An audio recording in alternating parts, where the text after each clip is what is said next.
On this day, we checked out of our cruise and went around to see the beautiful city of Luxor. But before everything, we had the hot air balloon ride early in the morning, which gave us a complete aerial view of the city.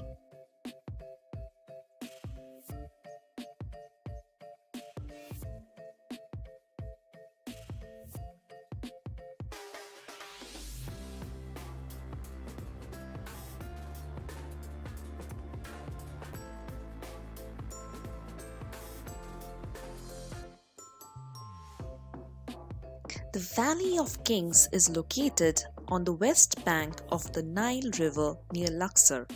It is a famous site for having unique collections of tombs and breathtaking ancient ruins. The location makes it one of the hottest spots for exploring ancient Egyptian history.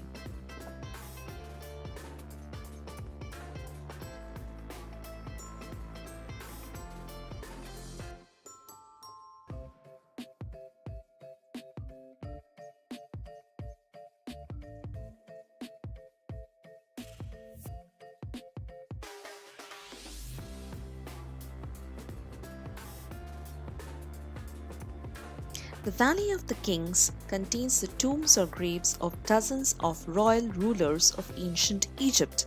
It was built for the pharaohs who ruled from 1500 BC to 1000 BC. By that time, the ancient Egyptians no longer used pyramids as tombs. They preferred more hidden burial places for their rulers. They wanted to prevent robbers from finding the treasures that were placed in the tombs. There are more than 60 tombs in the valley. The tombs were carved deep into the hills. Most have a long corridor and several chambers. Many of the tombs' walls are painted or carved with hieroglyphics and images of the pharaohs and ancient Egyptian gods.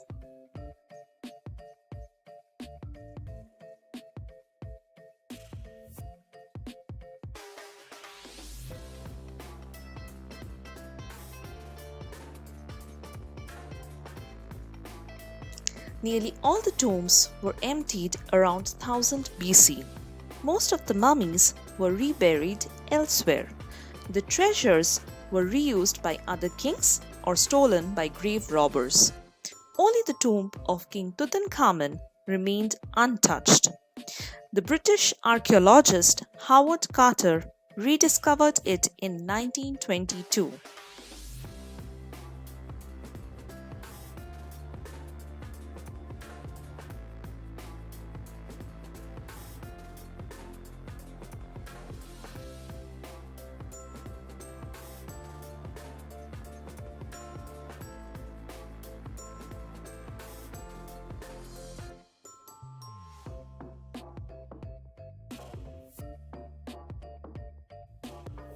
The temple is built below a massive cliff at Deir el-Bahari, a complex of mortuary temples at the west bank of the river Nile. It is located not too far from the Valley of the Kings, where numerous pharaohs were buried over a period of 500 years. The queen was the daughter of Thutmose I and his wife Ahmose, and she is considered to be one of the most successful pharaohs in Egyptian history, both in terms of peace and economic success. She was the fifth pharaoh of the 18th dynasty of Egypt. She was the second historically confirmed female pharaoh.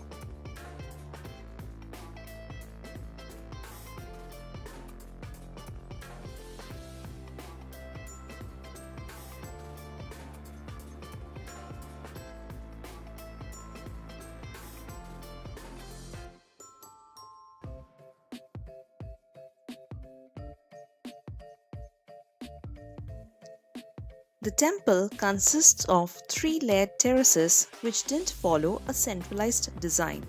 Each floor is marked by a double colonnade of square pillars, and the upper floor reaches a maximum height of 29.5 meters or 97 feet.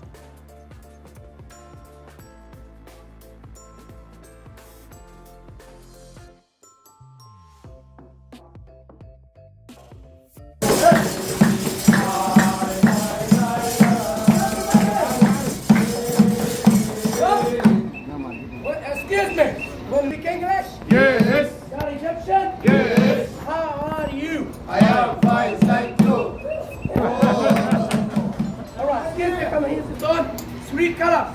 White, brown, green. We've got this to do the hand.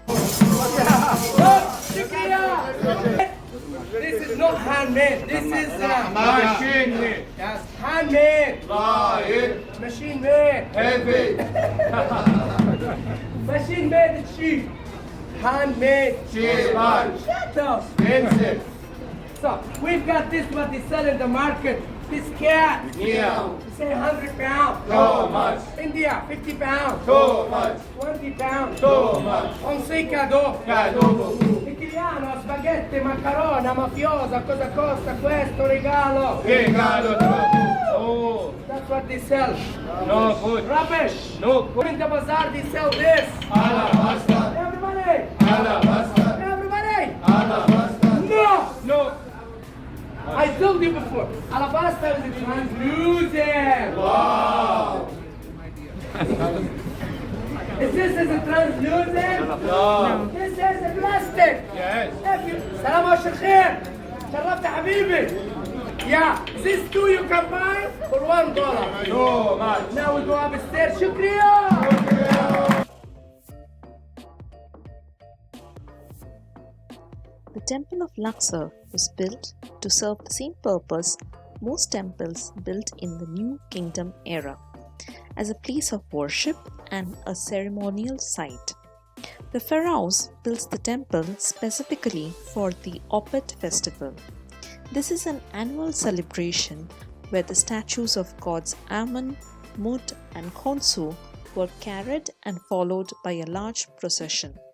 It was celebrated when the Nile River flooded. The celebration would culminate with the recoronation of a pharaoh to reinforce his claim to the throne. The monuments and beautiful carvings still intact have impressed many that have visited the site. There are several towers at the temple that stretch up to 70 yards long. Its northern entrance is lined in a sacred way and is also known as the Avenue of Sphinx. Its massive courtyard has some of the preserved column on its eastern side. The courtyard dates back to the first pharaoh of Egypt. There are at least 32 columns that lead to the inner chambers that served as a church during the Roman Empire. The birth shrine built by the Pharaoh III and a boat shrine that was used by Amun and built by Alexander is still in good shape.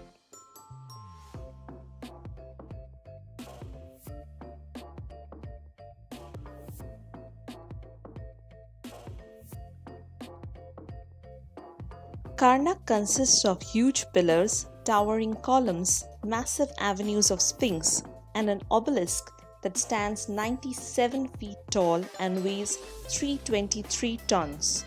The complex is named after a village nearby called El Karnak, which means fortified village.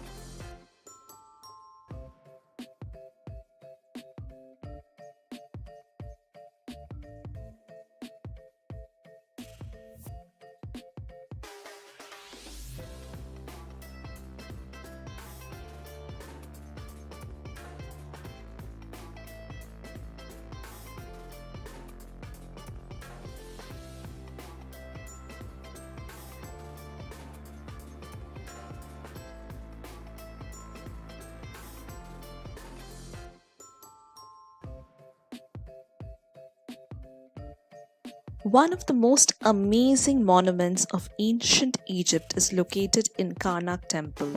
It is called the Great Hypostyle Hall and is located inside the precinct of Amun-Re. This hall consists of 16 rows of a total of 134 massive columns and covers an area of about 5,000 square meters. Most of these columns stand about 10 meters tall, while 12 of these stand 21 meters tall and have a diameter of 3 meters each.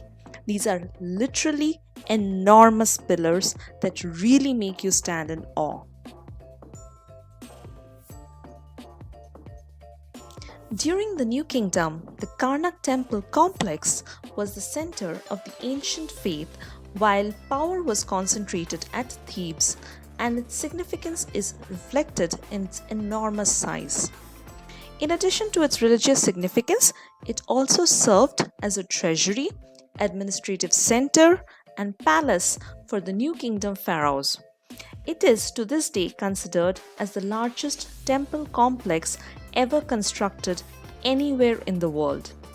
It developed over a period of 1500 years, added to by generation after generation of pharaohs, and resulting in a collection of temples, sanctuaries, pylons, and other decorations that is unparalleled throughout Egypt. While the height of its importance was during the New Kingdom and during the reigns of famous pharaohs such as Thutmose III, Seti I, and Ramses II, all contributed significant additions to the complex. Construction continued into the Greco-Roman period, with Ptolemies, Romans, and early Christians all leaving their mark there.